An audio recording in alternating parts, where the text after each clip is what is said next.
Well, Michelle, as we were chatting about just now, yeah, I love getting info like what you're bringing forth to us today with actual research and testimony to things that I've been kind of thinking and grappling with for so long, but I didn't have the data. You do. So I'm honored that you're here. Thank you. Thank you. I also saw in the book here, I'll hold it up for those who watch the video that we'll be talking about here, that you've got Tom Rath, Dan Pink, Ethan Cross, and Ron Friedman all endorsing the book. They've all been on the show, some of them real recently. So you're in good company. Oh, wonderful. What an honor. You know, as I was reading and just kind of going through things again on this, I think what came to mind was Mike Tyson's famous quote, "Everyone has a plan until they get punched in the mouth."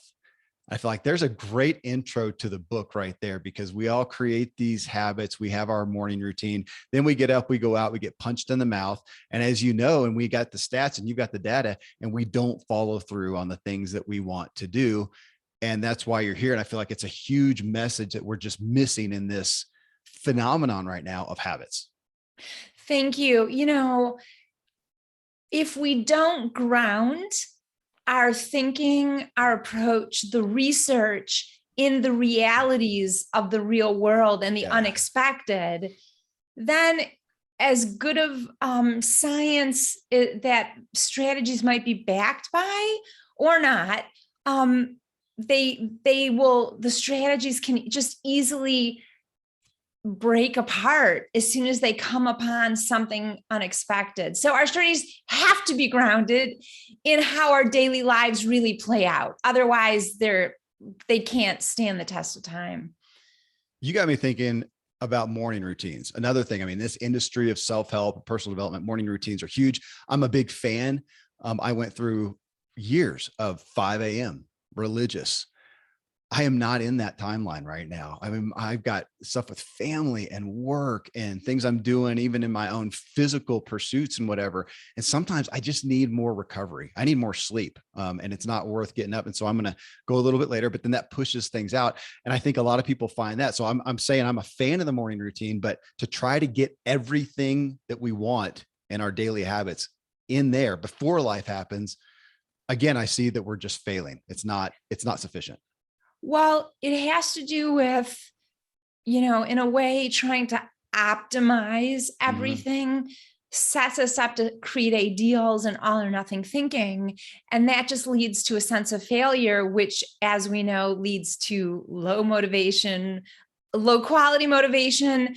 It puts us on a trajectory, a downward, unsustainable trajectory that not only impacts the choices we're trying to become consistent with, but it impacts how we feel about ourselves and our abilities to take care of ourselves. So it really has important negative implications for our own sense of self. And that is interesting because it almost feels like, ignorance is bliss. Once we get all these ideas of how we can improve ourselves, these habits we can put in place, these routines that we can do, and then we don't do them, then we just heaped on more guilt. And we almost feel like, I'd have been better off in my ignorance in the past. And I literally see people with that perspective, and I get it. Yeah. So we have been taught to think about setting goals, even creating small steps. And those are really important things. But if we do it in a vacuum that doesn't appreciate our full set of needs, our full set, I want to say daily needs, between our family needs, our work needs, our daughtering or son needs, at a certain age, we start to have this additional, and I'm living this myself, this additional, very meaningful and important work related to helping our parents, right? Whether it's the technology assistance they need because they didn't grow up in a world where, computers and iPhones existed, and they have to, stay up on things because they have to live their lives and their medical appointments. Or whether it has to do with unexpected things that arises in our work. We all have this very full set of needs, and our own self-care needs have to be contextualized and has to take those other needs into account. And so the question is, how do we do that? Right. And one of the things that I talk about that's really important is what I call the self-care hierarchy. And so, as you were mentioning, you have this morning routine, and right now you have this intense need for recovery. And we haven't been taught to think about what is the hierarchy of our self-care needs. So if we're talking about changing our eating or trying to exercise more, or even trying to fit meditation or prayer into our life and trying to get enough sleep, those are all really valuable things to do for our own self-care, if that's what we want to do.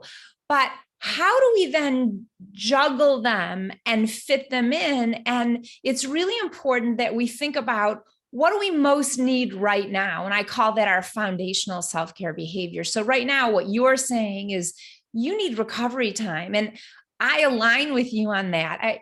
For me, sleep and recovery is my primary self-care need. And it pretty much, that always is pretty much always what I choose. However, during my current book launch, I haven't been able to get the same type of sleep, just because I'm in this kind of acute, time sensitive period. And that's the other thing, and the compromise that we have to think about now in our regular daily life.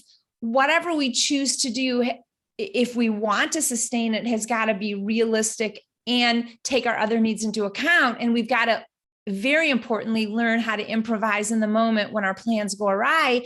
But we also have to give ourselves grace when we're in an acute period. So, I'm not beating myself up because I'm not getting the same level of sleep that I need over these 2 months, because that is one of my needs. So we have to learn how to reprioritize during acute periods without beating ourselves up. You talk about that perspective of the person walking out the daily habits every day, never a false step in their stride or whatnot. And they're very disciplined. And I've had that attributed to me at certain times of my life. Back when I was a pro cyclist, very structured, very disciplined. Then kids happened. And at some point I left that venture, left that vocation. And things are very different now. They are not very structured. And when I look at people who really embody, and I want to be sensitive here, because thank you I'm so stoked for those of you who had a very structured life. I don't know if my discipline looks the same anymore. And I have some people who I follow who really tout their daily achievements. And it's awesome. Honestly, two of the main people that I hear that from are both single guys. And yeah, so not to dismiss anything there, but it's very, very different. I do not have a structured life today. I know things will happen that I do not have planned. So now we're back into that, what you said, that what do I most need / want now? It's going to change. So how am I going to walk this out? Expecting, not pessimistically, but expecting there's going to be an interruption at the least. And how is that different than any other area of our lives? So, when you were a cyclist and you had performance goals, like let's be very clear that the goal we have, and in this time we have together, we really do need to talk about the different types of goals people have for their eating and exercise, because some goals are absolutely failure bombs. And we can talk about that at some point, but let's stay on this topic. You had performance goals. And I often get asked this when I speak about this, people say, well, but if I let myself, flex and not do what I plan to do, then I won't perform as well in these races I'm running in. And yeah, you're right. And if you have performance goals, whether you're a professional athlete or just a competitive athlete in life or in college, you do have these goals. And so those types of performance goals necessitate a certain ability to stick with the plan. I was going to say devotion. Yeah. Devotion. And there's nothing wrong with that. So the thing that changes that a lot of athletes aren't prepared for, and the research also backs this up as well, as my experience coaching people over the last 30 years is and by the way, when I started my path working with real people outside of my research context in the 90s, I assumed that really serious athletes would not have challenges sustaining a behavior like physical activity because they'd been doing it and committed to it, as we talked, devoted to it. But in fact, what research suggests in my experience is that when a very serious athlete leaves the context, the performance context, or, the structure of the mandated practices, all these things, then their structure around their physical activity and their exercise falls apart, and they haven't been taught how to make that happen within a non-athletic context. But Michelle, I read that and I just laughed, and I know it's not politically correct these days, but I'm gonna say it anyways. So as a professional cyclist, that was the expectation. Oh, so-and-so, big pro celebrity cyclist retired and got fat. That's just the expectation. I mean, you see them, a month from now, a year from now, whatever, and they may still ride, but things just, without that podium that they're going for, they don't sustain. And you're totally right. And and it's also true I found it to be true for some people in the military too, because in the military, similarly, there are these performance goals that have to be met. And when you leave, also the other thing that is, now some people might be 100% in, right? Like you're a performance athlete or you're in the military and you are 100% in with the goals you have to achieve and the training you have to do. But when things are shoulds, that easily converts. Okay, so in this context, you have no choice, right? You have no choice but to do it, but it might still feel like a should. And we know from research across many behaviors that feeling of should and feeling controlled and pressured, it's like a boomerang. You think you should, and you even intend to do it, but it makes you rebel. It makes you actually reject the very things. And so there can be a legacy, this should legacy that comes from these contexts too. So it's not just that I don't know how to do this without the structure. Really performance is also a North Star, so it gives you this North Star that you're aiming for. So what's the new North Star for your physical activity or eating in a certain way if it's not winning or performance or whatever? So there's a bunch of different things that get in the way. And again, that's one of the reasons that we're sitting here together, because I got the book when, the publicist or publisher sent it to me, How to Finally Achieve Lasting Changes in Eating and Exercise, because like you, I see that that's where we tend to fall off. And going back to the pro athlete thing, what hit me is when it's a performance-based effort, discipline, that's one thing. And then when we take the podium away and now we don't have that, as opposed to a self-image based endeavor.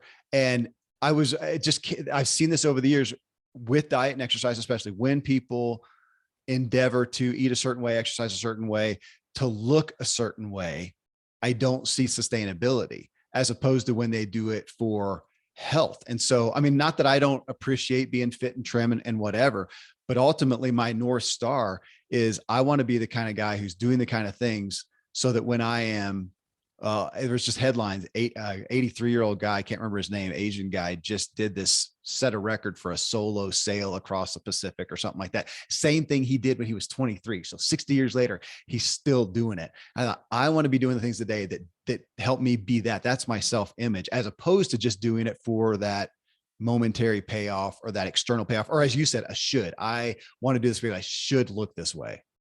So there's a lot of things in what you said that I want to unpack. And, we know that eating and healthy eating, intentional eating, exercise, are really in trouble for most people, not for everyone, but when they're wrapped up in trying to get a very sculpted body, lose weight, because those, and this is what I was hinting at. We're going to jump right into this. We can now. jump in. Those body focused goals, most of us, first of all, can't achieve them, period. So that's one problem, is that in order to keep striving towards a goal, we need continuous feedback that we're achieving that goal. So that's one of the problems. The other problem with having a weight loss goal, even if it's important for health, and this is something people say, well, if a weight loss goal is aiming to get healthier, doesn't that break through the challenge? And isn't that in a different category than a weight loss goal that's aiming to fit into genes from when you were in college or whatever it is? And in theory it is, but the problem is that weight loss goal, and I am going to get to health too. You might not like what I have to say about that. The weight loss goal is, it's wrapped up in shame and failure and stigma. Yeah. And, that comes from our society, that comes from even clinicians unintentionally. And so that mucks up our motivation for doing it. And those reasons related to weight loss and health are the reasons that get most people to start to exercise and eat in healthier ways. But they absolutely set them up to just fall apart, because our motivation is contaminated by the things that we're talking about. And that's one of the things that I see missing from a lot of approaches to helping people change their behavior, their eating and exercise behavior, specifically in sustainable ways. They're not addressing these very nuanced and complex issues that are deeply embedded in people's brains around healthy eating and exercise. And that's really important to understand, because the emerging theories are actually coming out about healthy eating and exercise separately, but with similar, there's some overlap. Even though eating and exercise are completely different behaviors, they are tied to these experiences and memories. And so the new theories are saying, hey, when it comes to a point of choice around what we eat and whether we exercise, our history and memories with the choice the last time we did it, or even our whole literally life experience, we're bringing to that point of decision. And if our approach to exercise and eating doesn't appreciate that that's going on, then we're going to be blown away like a cyclone hits us, because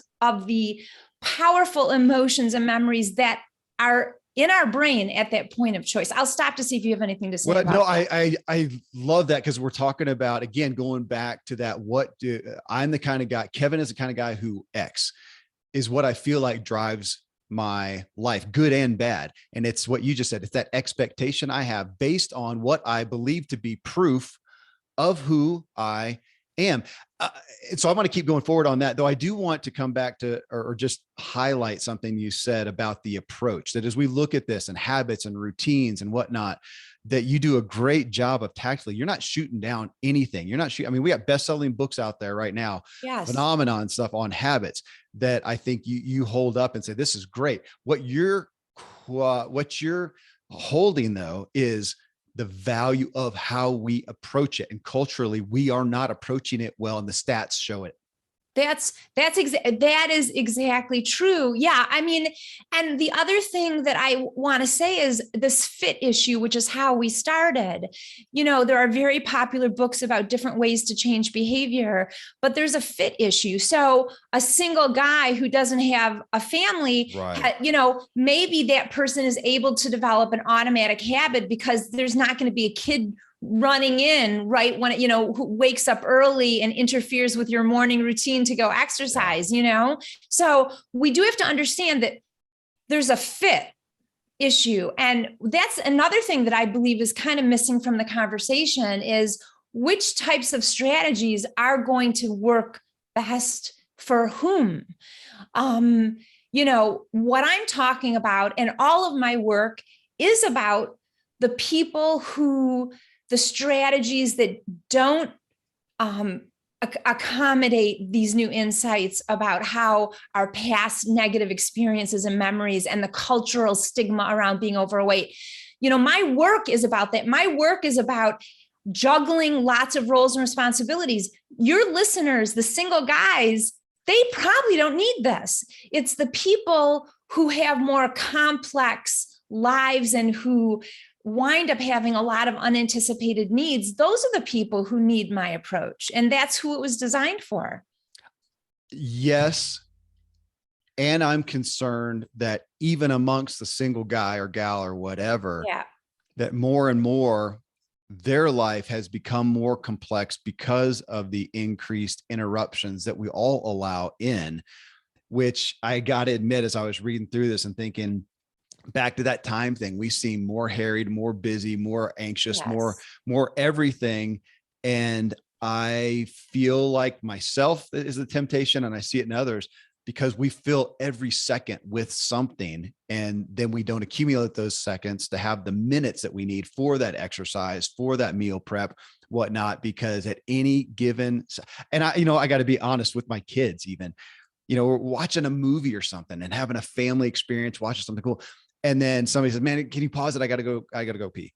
And they do. And it's a mere second before that device comes out to check a text, check a snap, check a whatever. And there's no, and I think we're all doing that at every moment, between the email, between the work phone call, between the kid thing, whatever. And then we're filling it with this stuff. And so even the single people I'm finding, even the people with, I've got 9 kids. And so everybody says, oh, you must not have any time. I know people with no kids who have no more time than I do. Right. We're all filling that time. Yeah, you're right. I read a book a few years ago called The End of Absence. Yes. I've not heard that. That's brilliant. Yeah. And he said, and I assume you and I are kind of in the same general age range. And he was talking about the fact that we're the only generation that's really that is like expert and in the technology, but also remembers when there was no technology, and that, yeah, I do it too. I don't want to do it. And sometimes, when I'm waiting, sometimes there could be a pragmatic, wow, I didn't have time to stay up on email today. Again, acute period. I need to see if there's any urgent emails. I've been doing 4 hours of interviews, whatever, and I'm waiting in line. But if we always do that, and this is the addiction part of technology, right? That we almost can't stop ourselves at a period when, what if we just sat? And I do talk to myself. I was at like a summer festival and I was waiting for my son and husband to do something. And I found myself reaching for my phone, and I literally had to do some self-talk. And I said, Michelle, this is the end of absence issue. Put your phone away and just be, and just be in this festival with people walking around outside, green. It was a hot day. So, I mean, we're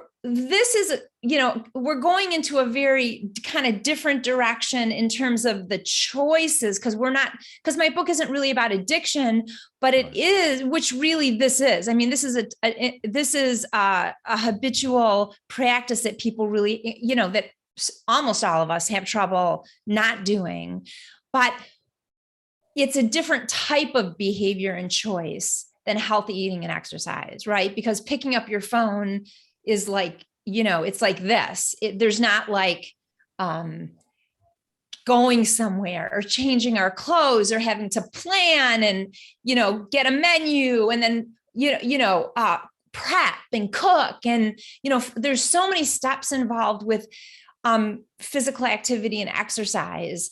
And, by the way, the newer thinking, there's really more sophisticated thinking going on about habit formation, and whether, we've been taught that there's basically a loop that cue, behavior, reward, right, that is what creates these automatic habits that in theory, are great, but in practice really don't reflect the way a lot of people live. But not only that, the new research, the there is current wonderful debate going on in the habit literature about whether, habit loops even can, they're in a different stratosphere than a behavior like exercise, because the habit loops assume a behavior, one choice.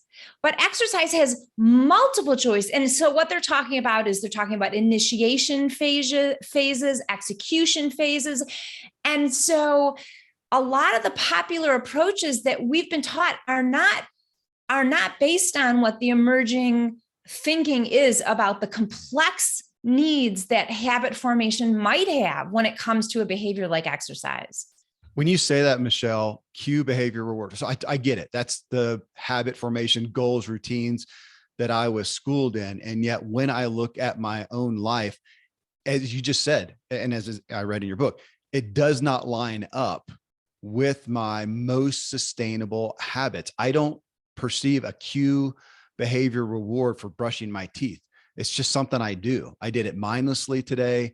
I didn't think about it. I didn't need a motive. I didn't fall off the wagon and go, you know what? I've been trying to brush my teeth and the past month, I just haven't gotten to it. I don't need that. Thank goodness my exercise is honestly the same way. It's just what I do. It's just who I am. So the who you are is really important, but I do want to point out that the way you described your brushing your teeth actually would reflect the cue, behavior, reward, because really? Yes, because that's what the automatic habit is. It's so automatic that you don't need to think about the cue, behavior, reward. It's a time of day that cues you. That's the cue. Okay. Without even you thinking about it, you do the behavior, you brush your teeth, and you might not be aware of the reward. It could be, again, the point of that habit loop is to completely make it automatic, and it works for simple behaviors. I have a flossing habit. I don't think about it.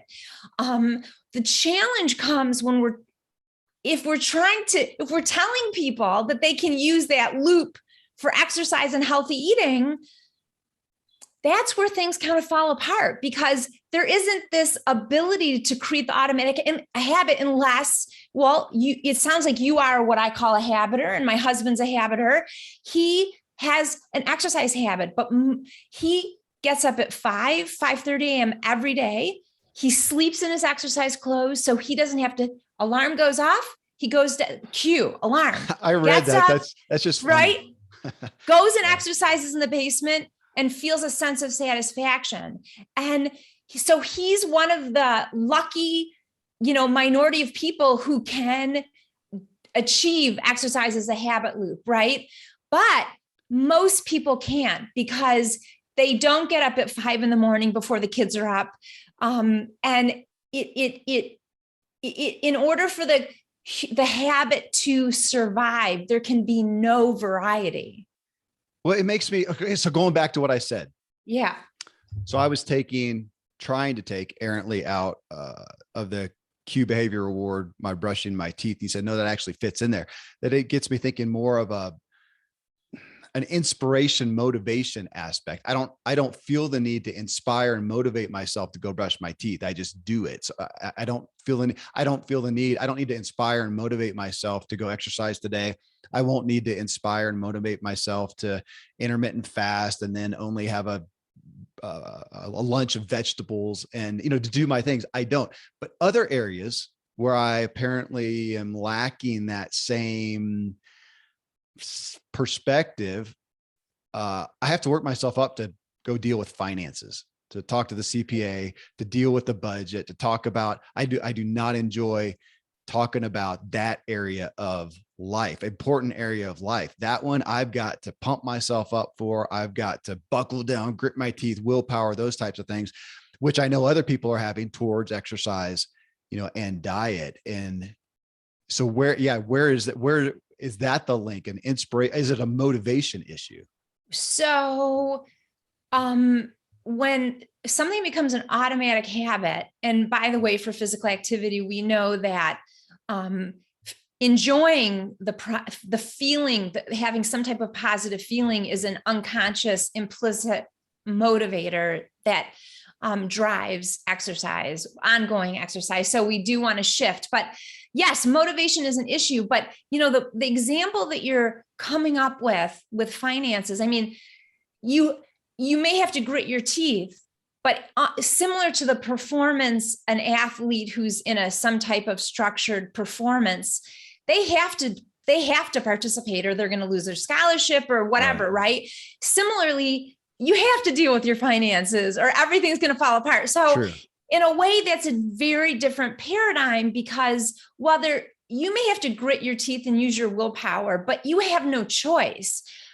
It's very different to think about exercise and healthy eating, because that is a choice. So, and, we use the word inspiration, but you used a word before that I want to come back to, because you said, your self-concept, your self-view, that is among the most important areas of research that I view coming out in the behavior change literature right now about how to create sustainable change. And it also reflects my own research that I've been doing and my coaching with people.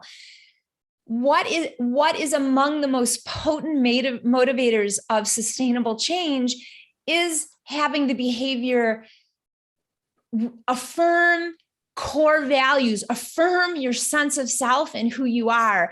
And that's where we want to go. I think that hooks much more deeply into the self that has to make those choices day in and day out. I think about what a different paradigm that is than trying to create a cue behavior reward. Yeah, it's a strategy. And it works for simple behaviors like brushing and flossing. Although actually there's little research to suggest that habit formation actually produces sustainable change. There's very little research that shows that. So despite the popularity, a lot of the research has been done on animals and college students and people who are already going to the gym, not the rest of the world who's struggling to do it. And I think that is a really important fact, that when things sound like common sense, it's very easy to go, yeah, that makes sense. Yeah, if I can create a cue behavior reward, that makes sense. But there's actually very little research to show that it actually produces lasting change. And that's important information for people to have. It's huge. And you got me thinking back to the age-old Stephen Covey's quadrants of important and urgent, that you're right. When I look at my finances, when I look at relationships, when I look at some of the key areas of my life, they are more urgent. Yeah. Even as much as I pay people to take care of the finances, at some point, they still have to ask me a few questions, the CPA, the bookkeeper, my wife, whatever. And it gets acute over here on what you said. Yeah. Eating and exercise, that's in the important, but not urgent category always.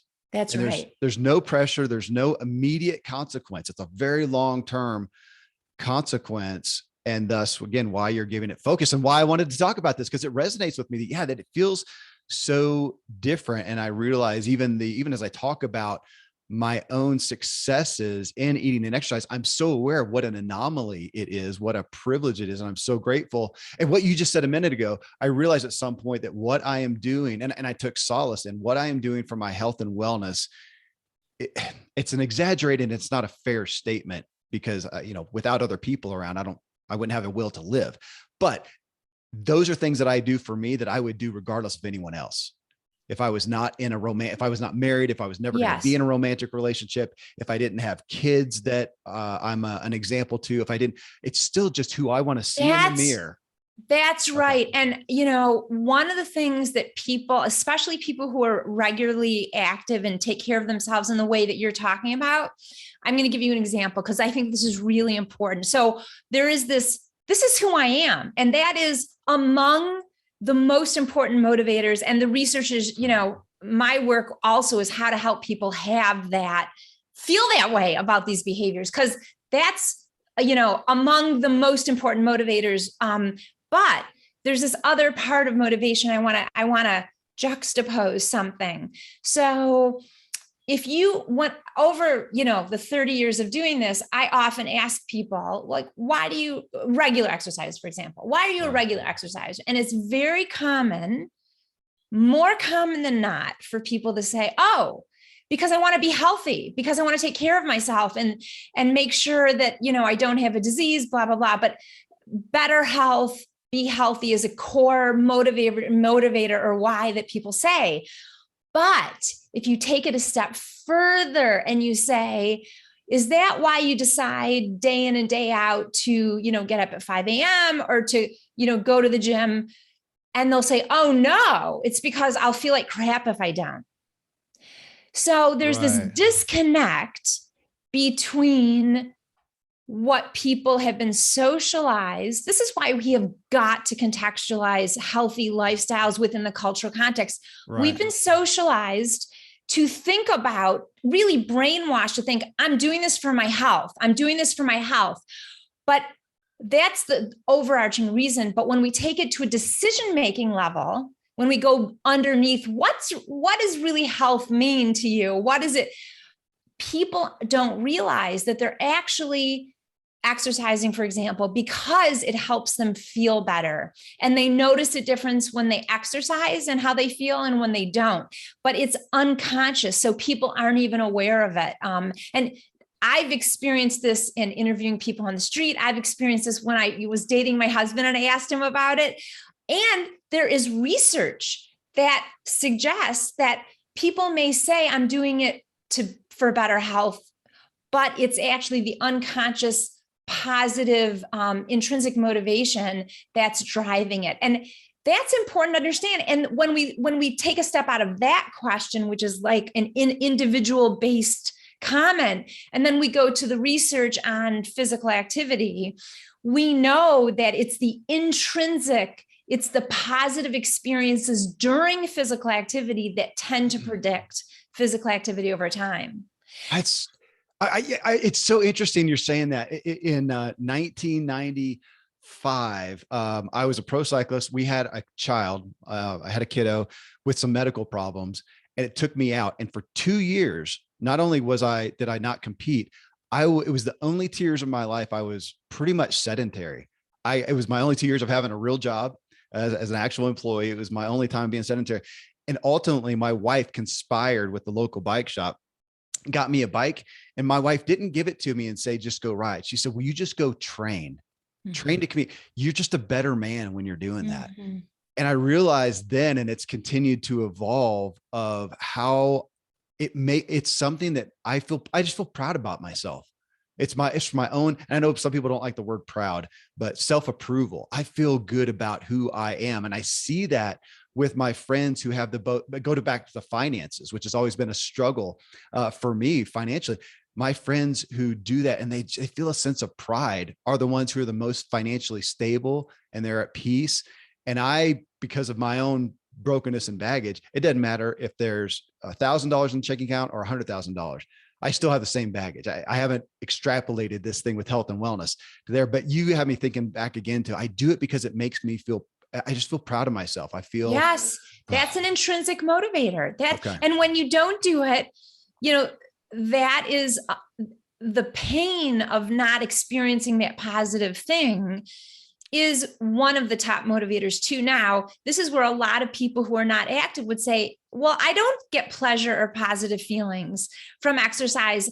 And the reason why so many people, I would say at this point in history, I would say most people don't get the positive experience with exercise is because, once again, here we are, socialization. We've been socialized that we should be exercising hard because that's how we're going to get the most benefits. That's how we're going to lose weight. That's what research has shown is the best, the right way to do it. And most people, research shows, and I know I say that a little too much. I want you to. I want you to. That's people, when they exercise in intense ways, their displeasure increases. And that is a recipe for not liking exercise, which is a recipe for not doing it. So the new recommendations, both in the United States and with the WHO, align with the idea that everything counts when it comes to movement. And we just need to do more. And it doesn't matter. You don't have to go to the gym. You don't have to train like you do. You don't have to work up a sweat. if you're not going to do physical activity because you don't like doing it that way, then you need to find the way that's going to resonate with you. And the research suggests, and common sense also would suggest, if it feels good, that is the driver that so many people are missing. Okay, well, I got to hit on that because a lot of my listeners are going to know that terminology, because one of my frequent co-hosts, dearest friends, and we share these offices together, Dr. Randy James. So he's a medical doctor. He's a functional medicine expert. And we laugh about it. His answer to, hey, Dr. James, what's the best exercise for me? He says, whichever one you'll do. Right. Just go find the one, like you said, find something that you have any pleasure in and do it to any degree. If you'll do that, you've just changed the world. And if some people say, but I don't notice how I feel, or I don't feel pleasure, then the goal is to feel proud of yourself and go, at least I'm taking care of myself. So then we have to find an alternative to the kind of feel good feelings and feel good about the fact that we're taking better care of ourselves. We have to find something to feel good if the person just can't generate the positive feelings because either they're overweight and, it takes, sometimes it hurts, to move when your body is carrying extra weight. And so we want to do things in a way that's going to work for our bodies. I've seen people recently playing pickleball. A lot of, this is going to sound bad. I hope that, nothing against the young, fit, whatever people who are playing it, but I see a lot of older people doing it, some who don't look in the best shape. And what strikes me, Michelle, is if I stopped recently on a run and was watching some folks doing it, I think they spent more time laughing than actually playing. And that is killer. That's worth its weight in gold. They're out there, they're moving and having fun. And thank God. That is what we're talking about. We need to, not everyone needs to convert it into play. I also know that Brene Brown is a huge pickleball fan, and she, I think, has a league or or not a league, but a team. And that's what we need. I think our society, I am on a board for a global health, the URSA, or the health and well-being group that represents the gyms around the world. And they are in a sea change. See, what we need, it gets back to socialization. What we need to do is we need to have the organizations that are marketing to us, the people that are training us, the clinicians that are treating us. We need this level of new messaging and new meanings to help people in their own minds understand how to reframe why we would be physically active. Right? Yes. It's not just about prescribing minutes because it's going to be good for your health. It's how is this going to help you feel and be your best every day? And that's the new conversation that thankfully is starting to happen within the fitness industry, which is a really important player in how people feel, approach, and whether exercise, and ultimately whether they're going to succeed with sustaining it over time. Okay. Well, with as much respect and tact as I can say, I mean, yeah, you talking about the cultural pressure towards exercise. I mean, right here in podcasting, I have peers and peers with much larger shows that are, Navy SEALs and special forces. And we like to listen to that. I think a lot of people want to kind of align with that, but I am not personally training to kill somebody with my bare hands or hike Mount Kilimanjaro every day for a month or do these massive physical feats that, like you said, I'm afraid people get to looking at exercise as, oh my gosh, it's this huge investment. It's a lot of pain. It's a lot of effort. And a big portion of your book is the key to success with specifically eating and exercise is not falling into this all or nothing approach.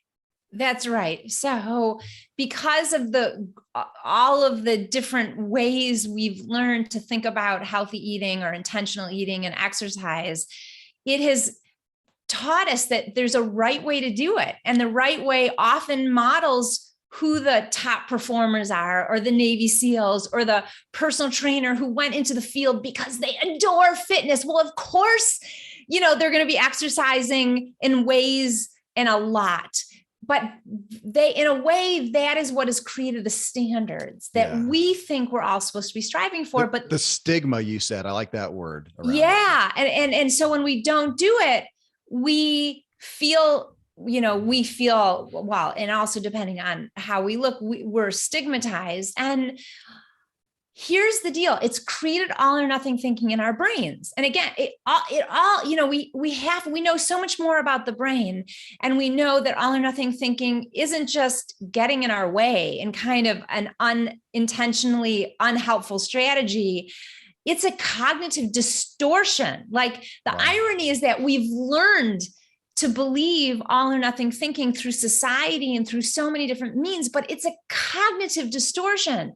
So we have to figure out how to break out of that, bust out of that distortion that is embedded in our mindset. And that, that's one of the reasons why I wrote the book, because we know that when things go awry. So this is something I'm learning that I haven't been saying enough. I am not saying that we don't need plans. Plans are very important. Whether we have a completely unstructured life, whether we're talking about a retired person who has, whether they're an empty nester or living all by themselves, but they don't maybe have a lot of structure time, whether you're in that category or whether you're in your category with 9 kids, lots of things going on, unexpected forces and needs that arise. Planning is important because typically we don't do things if we don't put them in our schedule, in our daily priorities. So planning is important. But here's what happens. With behavior change strategies, people start and they create plans, they have goals, but things fall apart. Your plan doesn't work out. People tend to bring all or nothing thinking to that moment. And of course they do nothing. They feel like a failure. And maybe that happens 1 or 2 or 3 or 4 times, then they're done until the next time they start again. And the same thing happens. Yeah. So what happens is people are stuck in this cycle of starting and stopping, but they're not sustaining, because at this stopping point, when things go awry, we haven't been trained. We haven't learned what beliefs we need to bring to that moment and what strategies are actually going to help us effectively navigate in a tactical way so that we stay the path, even if we're not doing our exact plan or the thing that we had really hoped to do. You get me to thinking, if my plan today is I'm going to do this exercise at this place for this long at this intensity, I have a very structured, inflexible opportunity. And if something changes in my day, that's not going to happen. As opposed to, I want to end this day having had some movement happen throughout the day. And if that means, and this literally happened to me the other day, instead of a run or ride or whatever I was going to do, it was a phone call that needed to happen. It was an important phone call. Yeah. And it happened while I did laps walking around my office, totally mindlessly, but I'm sitting there doing laps to help me focus on the call, because I can focus on a phone call auditory better when I'm pacing anyways. And I did that. And, at the end of the day, I don't remember the total, but I've got my little watch here, and it said I'd done X amount of steps. I had done a lot of movement that day. So that's what I call the joy choice, the perfect imperfect option. You should write a book with that name. That lets you do something instead of nothing. So but I want to clarify something. Okay. Depending on who you are, this is where fit and self-awareness is absolutely key to creating sustainable change. Depending on who you are, having that very specific intensity time gym plan might very well be perfect for you, as opposed to I want to get some movement every day.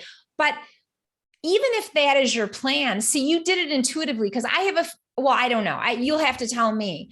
But even when you have that specific plan, what the joy choice is about is helping people develop the belief system that says, you know what, I'm not going to be able to do that gold standard holy grail plan. And if I can on any given day, well, there's the joy choice, the perfect and perfect option, the trade-offs that I make. So your trade-off was you walk. I mean, for you, it's not officially a trade-off, because you're like, instead of sitting, you walked, and that's something that benefits you. But for other people, it might be, well, my friend wants me to help him do this. and I want to help, but I also still have to fit some movement in, or I won't feel good, later in the day. So you say to your friend, you know what, I can help you for 30, but move or something, but not the full 2 hours that you need.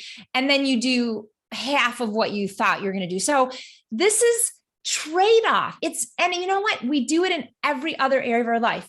We slice and dice all the time. A friend can't meet us at the time they said for a drink or for a coffee. We don't dump them because they can't do it. We don't feel like failures. They don't feel like failures. We compromise and figure out another time to meet, right? The dentist calls and says, I have to move your appointment to another time. You don't fire your dentist. We slice and dice every other aspect of our life without feeling like failures. But when it comes to exercise and our eating plans, the first thing we think when we can't do our plan is we failed. Isn't that ridiculous? Well, it's a recipe for failure. And you've got me thinking about my own habits here. And I do have days that I plan. I do have, Tuesdays, I have an appointment in another part of town, and I take that to do a ride or a run on a favored trail or whatever. And I do a big one. So yesterday I did a big effort. And today, if things go awry and it doesn't happen, my joy choice may be to just let it slide, man. I did a ton that day. And tomorrow I'm going to do more. And you said earlier, Michelle, you talked about, I'm going to paraphrase now, but it was in essence, I wrote down, you said acute times. Like right now you're in acute time with this book launch. And so some things are, and that too, looking at cycles and seasons of things. And I'll have some weeks where my mileage and my elevation gain, it's just rock star status. And then another week where I had one recently and I ran once. That was it. But again, I'm looking at the accumulative deposits. I like to go back to finances. Over time is my deposits. So I look back and I do appreciate the little wearable devices. I can look and go, man, I did it. Even though that week I did it once, the next week I did 5 or 6 exercises. And the other week I did a lot of stuff. And overall, it adds up to like you said, I feel good. I'm sleeping well. And it's part of your sense of self. People, if you're doing it because it's a should, it's very hard or the way you're doing it or why you're doing it feels like a should. That really can't become a part of your sense of self for most people. And so when things go awry, like for most people, when something goes awry and they can't do something for a couple months, they tend to feel like failures, and they, tend to feel like I'm just not, until the next time. But when you're people who understand, and this is the challenge, and this is really what the biggest part of what my work is about, is helping people learn how to internalize the value, how to do these behaviors in ways that do affirm who they are instead of reject who they are. Because like you said, you may have a couple weeks where you don't do very much, but because it's who you are, as soon as that acute period wears off, you're back because you care about it. And that is ultimately what we want to help people learn how to do. But it's hard for people to do that when it's been shoved down their throat in a way that actually rejects who they are and makes them feel that they're not good enough.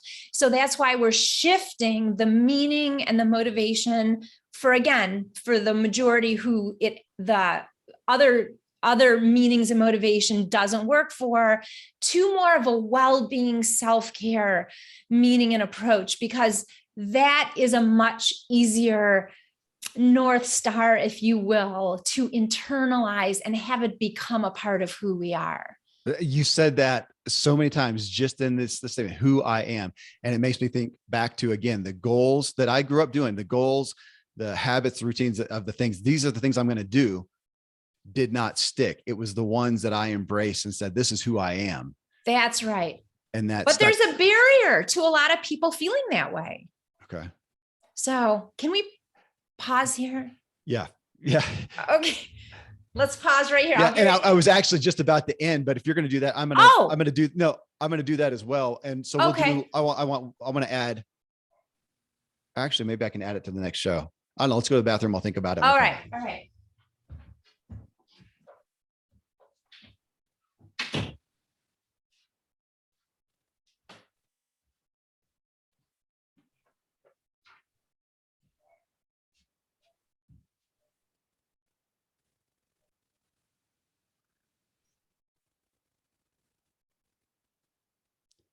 Well, Michelle, I did go to your website, michellesegar.com/joy-quiz. And I took the joy quiz because I was so curious. And so I'll tell you. So folks, go there and it'll help you understand your traps, which you can explain in just a second. But I scored low on rebellion, which is funny because my family would laugh. They think I'm such a rebel, but at least here I'm not, thank goodness. So rebellion's not one of my traps. I scored moderate on accommodation and I scored low on perfection. So tell me how that pans out. Sure. Well, I'm not surprised based on what I've learned about you during this time. You have no need for rebellion if this is part of who you are. There's absolutely no need to rebel.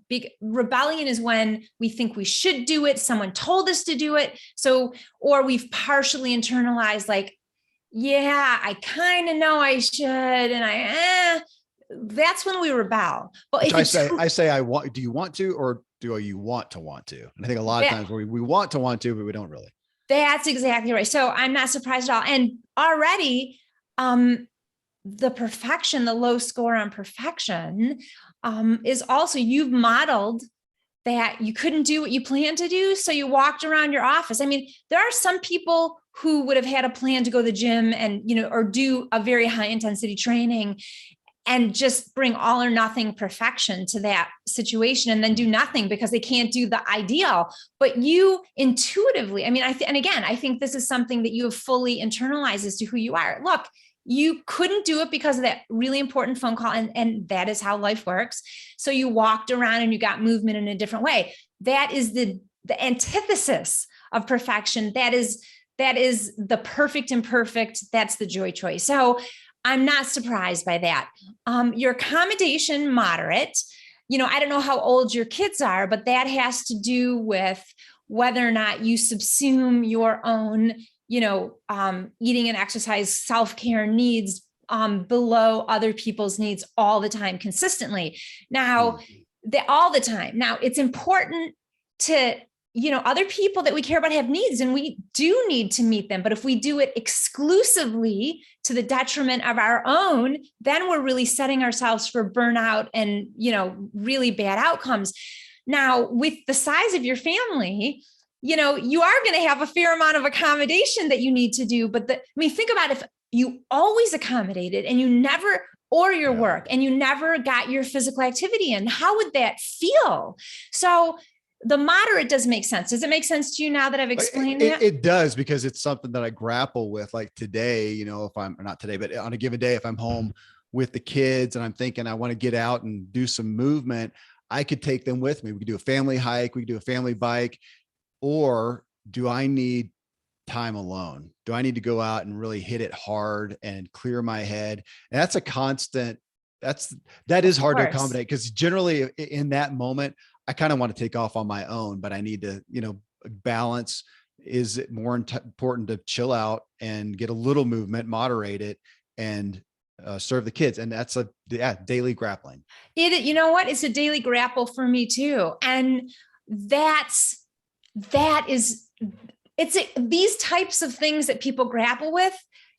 That's what most people grapple with, but we haven't been taught to have a belief system that can guide us to how to grapple with it in a way that we can still do something instead of nothing and meet the needs of other people and stay on the path of lasting change. You've got to be able to do both, but we haven't been taught to think about exercise and healthy eating in this way. Well, that's why you're here. You're teaching us, Michelle. And seriously, thank you. I was so excited to get the book to see. Again, I love the tagline, how to finally achieve lasting changes in eating and exercise, because it's not the same. And we are so failing. There's so much guilt out there, so much failure. We see the stats on health and wellness right now. And I am so excited to bring this message to people, because I think it'll be a new lease on life for a lot of folks. So thank you for your research, and thanks for bringing it to us today. Thank you.